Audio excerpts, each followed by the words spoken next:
America ও ইসরায়েলের হুমকির মুখে নিজেদের আরও শক্তিশালী করে গড়ে তুলতে আধুনিক সমরাস্ত্র তৈরিতে উঠে পড়ে লেগেছে ইরান। এই পদক্ষেপের পর ব্যাপক সফলতাও পাচ্ছে দেশটি। একের পর এক নতুন নতুন আধুনিক যুদ্ধাস্ত্র তৈরি করে প্রতিনিয়ত নিজেদের অনন্য উচ্চতায় নিয়ে যাচ্ছে দেশটি। এবার সার্বিয়ার পার্টনার 25 প্রতিরক্ষা প্রদর্শনীতে দেশীয় প্রযুক্তিতে তৈরি ভূমি থেকে ল্যান্ড অ্যাটাক CM-300 ক্রুজ ক্ষেপণাস্ত্র প্রদর্শন করেছে ইরান।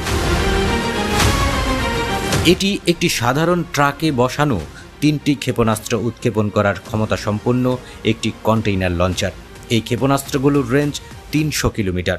এগুলো খুব অল্প উচ্চতায় উড়ে গিয়ে আঘাত হানতে পারে। এই ক্ষেপণাস্ত্রগুলোর সুবিধা হলো এগুলো যে কোনো স্থানে বসিয়ে তারপর নিক্ষেপ করা যায়।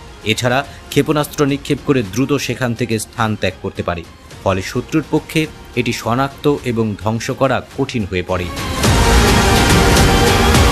এই কন্টেইনার লঞ্চারটি দেখতে সাধারণ পণ্যবাহী ট্রাকের মতো, ফলে এগুলো যে কোনো রাস্তাতেও সহজেই মিশে যেতে পারে।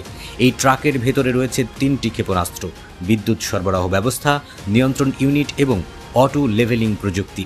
এই লঞ্চার মাত্র 5 মিনিটের কম সময়ে স্থাপন করা যায়। ট্রাকটি প্রতি ঘন্টায় 50 থেকে 60 কিলোমিটার গতিতে চলতে পারে। বাইরে লঞ্চার ছাড়া বিশেষ কিছু চোখে না পড়ায় সহজেই শত্রুর নজর এড়াতে পারে এগুলো। এই ক্ষেপণাস্ত্রের ডিজিটাল অটোপাইলট, অনবোর্ড সেন্সর ও ইনশিয়ার নেভিগেশন সিস্টেম রয়েছে। এছাড়া এর প্রোগ্রামে যে কোনো স্থানের ছবি সংযুক্ত করে সেখানে নির্ভুলভাবে আঘাত হানা যায়। এছাড়া খুব নিচে গিয়ে আঘাত হানতে সক্ষম হওয়ার কারণে এই ক্ষেপণাস্ত্র সহজে রাডারে ধরা পড়ে না, ফলে কিছু বুঝে ওঠার আগেই শত্রুর উপর গিয়ে আঘাত হানে। ক্ষেপণাস্ত্র ও যন্ত্রপাতি সবই ট্রাকের মধ্যে লুকানো থাকে, ফলে আকাশ থেকে বা মাটি থেকেও এটিকে শনাক্ত করা কঠিন। এগুলো খুব সহজেই কারখানা, টানেলের মুখ বা গুদাম ঘরের নিচে অবস্থান করতে পারে, এমনকি মুহূর্তের মধ্যে গুলি ছুড়ে স্থান ত্যাগ করতে পারে। এই নতুন ক্ষেপণাস্ত্র ব্যবস্থা ইরানের জন্য অত্যন্ত কার্যকর। মাত্র কয়েকজন সেনা এগুলো থেকে ক্ষেপণাস্ত্র ছুটতে পারে, ফলে শত্রুর গোয়েন্দা ও প্রতিরক্ষা ব্যবস্থাকে বারবার ফাঁকি দেয়া যায়, কারণ এটি কখন কোথা থেকে আঘাত হানবে তা বুঝে ওঠা খুবই কঠিন। এছাড়া ইরানের কাছে ট্রাক থেকে উৎক্ষেপণযোগ্য বেশ কয়েকটি ক্ষেপণাস্ত্র ব্যবস্থা রয়েছে।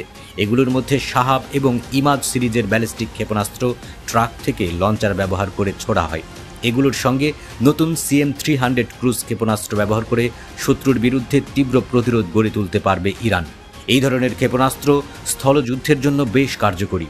আমেরিকা ও ইসরায়েল যদি স্থলপথে হামলা চালায়, তাহলে এসব ক্ষেপণাস্ত্রের মাধ্যমে মার্কিন ও ইসরায়েলি সেনাদের মাটিতে মিশিয়ে দিতে পারবে ইরান।